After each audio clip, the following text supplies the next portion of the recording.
Hi guys, this is Dr. Muhammad and welcome back to Digital Forensics training course. And today we will be talking about internal threats. I am pretty excited that you are studying this course and you are getting knowledge that will help you to pass the Digital Forensics training certification exam. So today we will be talk about the internal threats. By name we can see that internal means internal to the organization.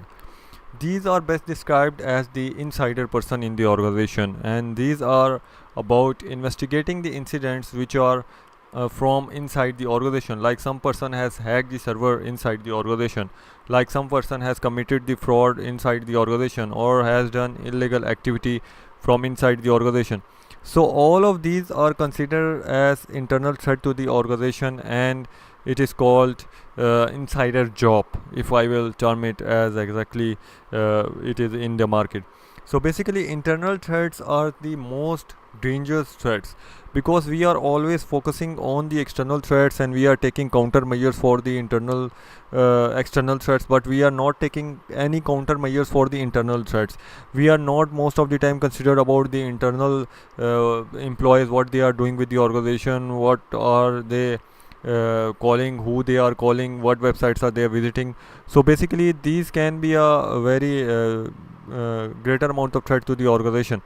So when we are talking about internal threats, we have to check all the servers, we have to work on all the servers in terms of computer forensics, and we have to make note of the employees that they are not sharing the data which is secret to the organization or information confidential to the organization. So when we are talking about internal threats, the main of the internal threats can include theft of the proprietary data, that is very important and secret to the organization, theft of the confidential data, or like I told, using organization server for distribution of data, altering in the official records. Basically when you are sitting on a position and you are altering some records to favor someone, then that also comes in case of internal threat to the organization, and that is also a fraud. And if you are taking money from people to do work, that is also an internal threat to the organization, and that also is a crime. So basically if you are doing some favor or illegal thing for any person, it comes in a crime.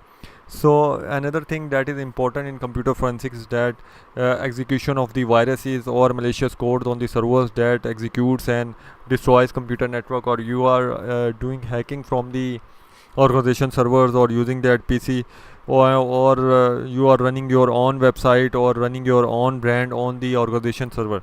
So that is basically that all comes to the internal threat to the organization, and that is critical to be evaluated by the organization. And for the digital forensics, in terms of digital forensics, we concluded by, like, if you have some kind of theft in the organization or digital data basically, then you have to work on the internal threats and you have to check all these things. And the procedure and processes will be same like previously we have studied for the civil and the criminal threats, but these things will be further divided into further things. So this video was up to here. In next video we will be talking about external threats, and we will further go into details on different modules. Thank you. Like and subscribe to my channel and stay updated.